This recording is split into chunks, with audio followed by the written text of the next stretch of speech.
Hello, this one's again for the wonderful John Sammy Newman.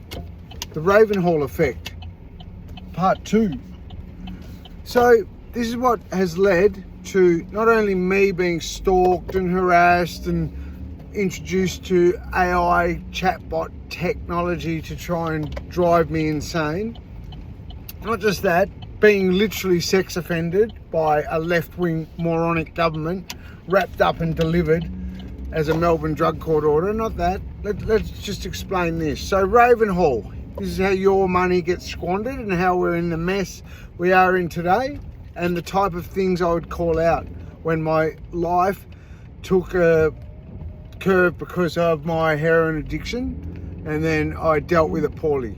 Just to put that out there. So I end up going to Ravenhall, and I've made it be known that how ridiculous is it that you're spending all this money on these fancy courses where you're basically just spending bazillions for nothing. But anyhow, they have massive money in a remand yard spent on courses, John Sammy Newman. So here's all the guys are there 2 weeks, 3 weeks, 8 weeks, 3 months. The average time for a medium security inmate to be on remand is going to be between 2 weeks and 12 weeks. Nowadays, maybe 3 days. Anyhow, so back then, 2017, 2018, they got massive money. They use more clinicians than inmates at Ravenhall. I referred to it as, in my book, I referred to my ranty book, written hurriedly, I refer to it as the Ravenhall effect. I won't get into the full details of why. So anyhow, we go to Ravenhall, and here's all this money spent. And don't forget, I've got the stories. I've got the little gossip from being a billet alongside lower ranked officers, prison officers. So you hear the rumours, just as you would a prison officer, of those in the higher officers plundering the public money through things like the money used for that completely avoidable MRC prison riot, things like that. You know, you hear this, you know this as well. Then you get to Ravenhall, and this is well before the GEO run Ravenhall. Remember, this is where the situation where I was then asked to be in an IBAC and criminal matter as a witness against a prison officer by the name of Devon Woodbourne. It's all verifiable, as is the weaponised sex offending house where I was put in a house literally wired up and with people who I now know to be paid drug addicted sex workers whose cover story was that they secretly filmed people in compromising positions at 275 Hawthorne Road, Caulfield, also wrapped up and delivered as a Melbourne drug court order. Anyhow, I won't go down that path for now. Let's just stay in the Ravenhall effect. So we go to Ravenhall. Now, this is 2017-18. This is well before those $13 million for 40 machete bins was strongly linked back to GEO. I think that the strongest indication is where those $325,000 for each machete bin came from was a GEO prison, which once I heard that from, I think his name's David Limbrick. Anyway, once I heard that, I was like, well, that makes perfect sense, because the Ravenhall Correctional gym equipment is built by a steel fab, not by, Fitness First gym provider or wholesale gym, by a steel fabricator. Hello. Anyhow, I won't deviate. I'll try and stick. So we go to Ravenhall. Now, right about this time, this is the type of things led to me being a dog and being harassed and stalked and having myriads of your money spent on trying to harass me. We go to Ravenhall Correctional. This is 2017-20. Jill Meagher, the entire law and order system, rightly so, was reeling because Jill Meagher was tragically murdered and raped by a person, a scumbag, who was on both bail and parole at the same time. Dear Jill was horridly let down by this same very, very, very broken system I'm referring to in this. Anyhow, so what that led to is a lot of people, inmates, first timers in the lower prison, were there because they were domestic violence people. They weren't criminally minded, they weren't drug dealers, they weren't a dirty, rotten fraudster, low-level drug dealing scumbag heroin addict like me. These people, they were wife bashers. Anyhow, so it's very important to protect the victim in those cases, right? And what that led to, because you got to remember there's more clinicians than there is prison officers at Ravenhall Correctional, and remember this place had been open for about a year, I think. It got rolled out. They opened the sentence yard, area 1, then they opened the second sentence, then they might have opened the remand, whatever, they rolled it out anyway. So it had been open some time by the point in time I'm referring to here. So we're in this remand yard, carnage, just carnage. And here is this situation. The clinicians, where they take the inmates into their fancy, very expensive to run courses, left the internet on and just leave the course room open, which led to what? Which led to those scumbag domestic violences, I shouldn't even chuckle at this, those domestic violences accessing their Facebook accounts and doing what? That's right, doing the heads in of the poor girls that they were locked up. So they're threatening their women, the people they've got domestic violence charges on, from this souped up awesome jewel of Daniel Andrews' eye, Ravenhall Correctional. That's one example of just lunacy. Then we had, what else did we have? Oh, that's right, we had a fancy puffer, like this fancy, like, doesn't do the standard, much against the seasoned officer's best advice.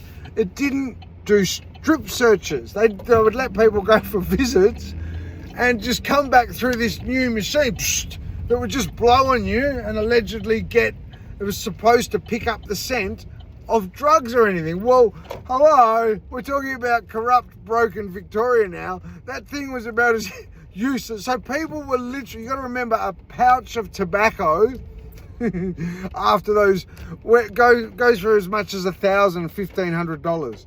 People were walking through because there was no strip searches, just relying on technology, walking through with 10 pouches, like 500 grams of tobacco, just coming through. Oh, as long as that scent's hidden, we should be right. Another ounce of meth. Now, don't worry about coke. Coke's shit. Just bring something good for prison. And this is the type of nonsense we're dealing with. We then have, what else did we have? We then had, like, these people are the ones who wanted to throw stones at me, okay? Now, we then had, this is a bazillion-dollar prison, not a ghost prison, a bazillion-dollar prison. And remember now, fast forward in time, the mess that we're in now, right? So we then had this ridiculous situation. Aside the fact that prison officers were trained to misuse their newfound technology. Now, if you look up surveillance laws and privacy laws, believe it or not, you can't just listen in to inmates even. You can't just be sitting there having a listen. There's surveillance laws that covers all that too, which is fine, right? We're talking about inmates, who cares, But if you can't adhere to those laws, what other laws can't you adhere to? Anyhow, so I'll carry on. So I started messing with them. In the privacy of my own cell, this is exactly where this nonsense started. I'd be like, you're a dickhead, hey. And I'd poke them. Anyhow, so, the true reason is why is because my lawyer actually made reference to a conversation I had in the privacy of my own cell that was passed on to her through my Ravenhall drug counsellor. So 100% I got my nose out of joint. Anyhow, that's where the Ravenhall effect comes, when you can start having prison officers who clearly take their hate out on inmates, in effect having the ability to manipulate the outcome of your court appearance, you know. Anyhow, I won't go down that. So then what ended up happening was, here is this young lady. Now, in prison, it can be a very nasty sounding place. It can be a very nasty place too, but its bark is worse. It sounds worse than it is, particularly when the place gets locked down and there's a lot of screaming and whatnot. It sounds pretty intense. So anyway, what happened was, this young kid got himself in some bother, as he did with other young kids, and he was getting what's called separated. Now, what then that led to was, as they're coming, the place is locked down, game over for the day, it's all shut down. That then led to, they're coming to separate the kids. All the young guys, I didn't even know any of this was taking place. All the young guys were like, yeah, you're effing this, and basically picture all those words that have been made public in the John Sector case, times 150, just loud. You're, I'm going to kill you, you're going to F your mum, just the worst things you can think of. But times 150, banging, sounds pretty full on. Well, this young officer, after a 6-week course, made the mistake of saying, well, I think you're all a bunch of dogs. Which led to days and days. I woke up, I come out, and there is this froth of young men, all first timers, domestic violence guys, just full, just having verbally attacking this guy. Yeah, say sorry, and making a big thing out of it.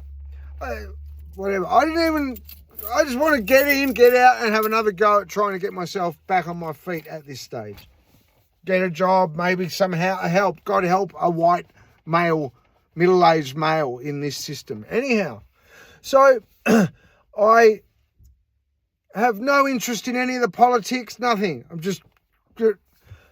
Anyway, one day goes past, 2 days, and it's still just, all the young guys are just natter, annoyed, like, and she was digging in.